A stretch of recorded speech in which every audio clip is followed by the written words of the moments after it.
ইবাদতের স্বাদ নষ্ট হয়ে যায় চোখের জুনার কারণে। কিসের কারণে? আমি আপনাদেরকে আল্লাহর উপরে ভরসা করে বলছি, যদি কেউ ইবাদতের স্বাদ পান না এই অভিযোগ করেন, আপনি টানা 10 দিন 20 দিন এই চোখ দিয়ে হারাম কোনো পর্নোর দিকে তাকাবেন না, কোনো মিউজিক কোনো গান শুনবেন না, মোবাইলেও না, মোবাইলের বাইরেও না, টেলিভিশনেও না, কোনো দিকেই না। রাস্তা চলবেন, নিজেকে নিয়ন্ত্রণ করবেন, নজর পড়ে গেছে সাথে সাথে নিজেকে শাসন করবেন, ভৎসনা করবেন, আল্লাহর কাছে মাপ চাইবেন, এরপরে আরো সাবধান হয়ে চলবেন। এইভাবে 10-15 দিন যদি চোখের জেনা থেকে আপনাকে বাঁচাতে পারেন নিজেকে, ইনশাআল্লাহ আপনি ইবাদতের স্বাদ পাবেন। আপনি রুকু করলে সিজদা করলে আর উঠতে মনে চাবে না। ভাইরে, আজ আমাদের কাছে নামাজটা বোঝা হয়ে গেছে। আমরা নামাজটা পড়ি একটা বোঝা, পড়ে শেষ করতে পারলে বাঁচি। সাহাবা একরাম, এমনকি আমাদের প্রিয় নবী করিম সাল্লাল্লাহু আলাইহি সাল্লাম কিভাবে নামাজ পড়তেন জানেন?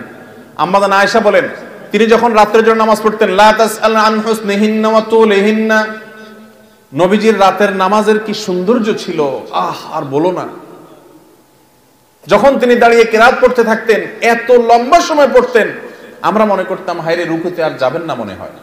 রুকুতে যাওয়ার পর সুবহান রাব্বিয়াল আযীম, আল্লাহর পবিত্রতা বর্ণনা করছেন, মালিকের সামনে নিবেদন করছেন তাসবিহ।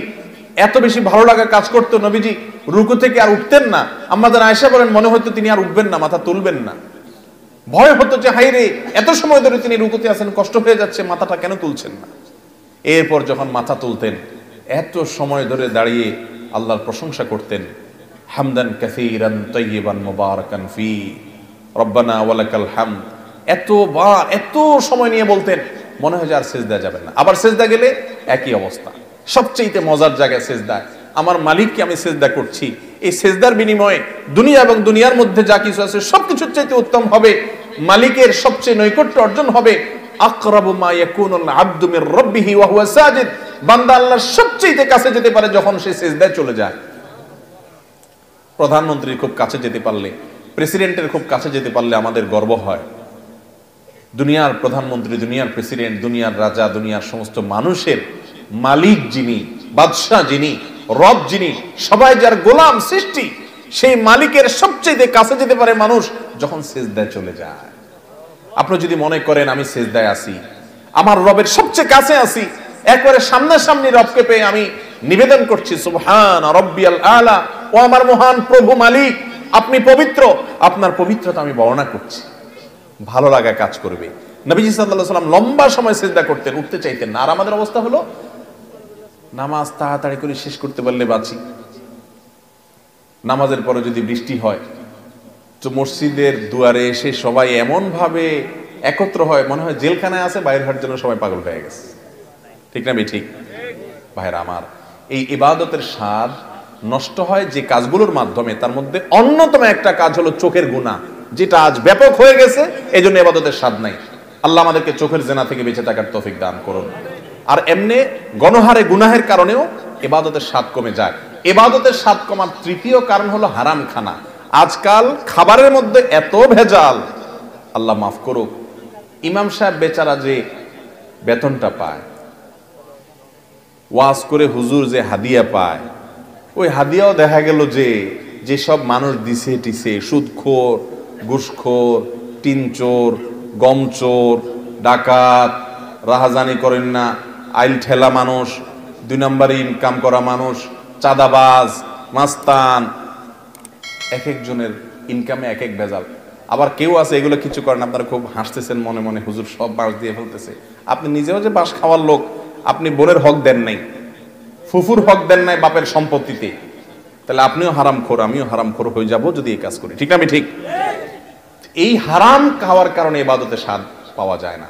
3টা জিনিস বললাম, চোখের জেনা থেকে বাঁচা, সকল গুনাহ থেকে বাঁচার চেষ্টাটা করতে থাকা, আর বিশেষভাবে আমি যা খাবো উপার্জন করব এটা যেন হারাম না হয়, এই দিকটা চেষ্টা করা। এই 3টা কাজ করেন, আল্লাহর কসম ইবাদতের স্বাদ এমন পাবেন, আপনাকে ইবাদত থেকে গুলি করে কেউ সরাতে পারবে না। ভাইরে, সালাহাতু সঙ্গে বুদি দিল খারাস, আজমুদে এক জামানা খাকে বাস।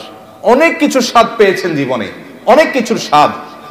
ভাই, ভালো খাবারের স্বাদ পেয়েছেন, জেনা হারাম রিলেশন সম্পর্কের মধ্যে স্বাদ পেয়েছেন, ফেসবুকে ইউটিউবে আজেবাজে জিনিস দেখে স্বাদ পেয়েছেন, হালাল হারাম বিভিন্ন ভাবে বিভিন্ন স্বাদ পেয়েছেন।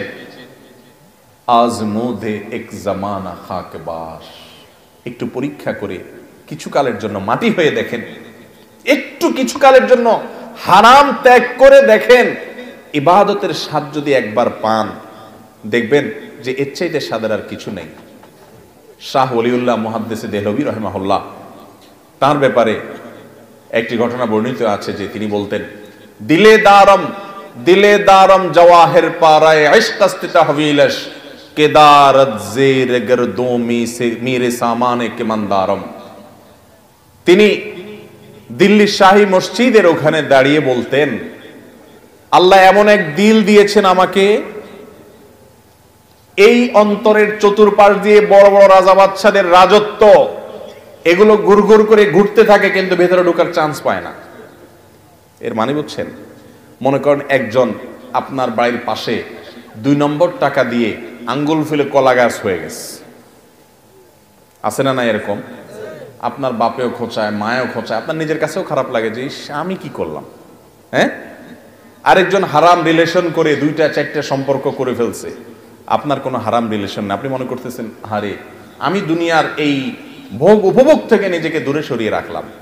তো তিনি বলেছেন আমার অন্তরে এগুলার লোভ, মোহ, পদ, টাকা পয়সা, অমুকে রাজনীতি করতে করতে বিশাল নেতা হয়ে গেছে, এখন তার দেখে কে আর পয়সা ক্ষমতা, কিন্তু আমি তো সেই জায়গায় পড়ে থাকলাম। মনের মধ্যে এগুলো ঢুকতে চেষ্টা করে, এগুলার বড়ত্ব মনের ভিতরে ঢুকলে তখন আস্তে আস্তে সেগুলো করতে মনে চায়। তো তিনি বলেছেন এগুলো সব আমার মনের চতুর্পাশ দিয়ে ঢুকে কিন্তু ঢুকতে পারে না, কারণ কেদারত জেরগর দোমিস রেসামানে কামান ধারম। ও দুনিয়ার রাজা বাদশারা, ও মোগল সম্রাটেরা, আমি যে অন্তর রাখি এই অন্তরে আল্লাহর ইবাদত করে যেই পরিমাণ নিজেকে ধনী মনে হয়, তোমাদের কাছে যত কিছু আছে এগুলো সব আমার কাছে তুচ্ছ মনে হয়, এগুলোর কোনো মূল্য আমার কাছে নাই, তোমরা এগুলোকে অনেক বড় কিছু মনে করতে পারো। মুসলমানের নজর হবে সেরকম, এগুলো কল্পকাহিনী মনে হবে।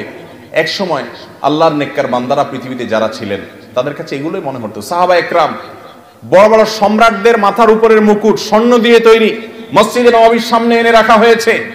ইবাদতের স্বাদ পাওয়ার আগে, ইসলাম গ্রহণ করার আগে যারা একটু ওটের পানি পান করানোকে কেন্দ্র করে শতাব্দীকে শতাব্দী যুগ যুগ ধরে যুদ্ধ করে বেড়াতো, তুচ্ছ জিনিসের জন্য লড়াই করত, সেই মানুষগুলো ওই মুকুটকে, সম্রাটের সেই সোনা খচিত মুকুটকে পাও দিয়া উষ্ঠা মারে লাথি মারতে মারতে চলে যায়। এগুলো তাদের অন্তরে প্রবেশ করতে পারে না, এগুলো তাদেরকে কোনো অবস্থাতে দুর্বল করতে পারে না। ও ভাই, ইবাদতের স্বাদ যদি একবার পেয়ে যান, আল্লাহর কসম পৃথিবীর সব কিছু আপনার কাছে তুচ্ছ হবে, সততা নীতি আদর্শ আপনার কাছে বড় হবে।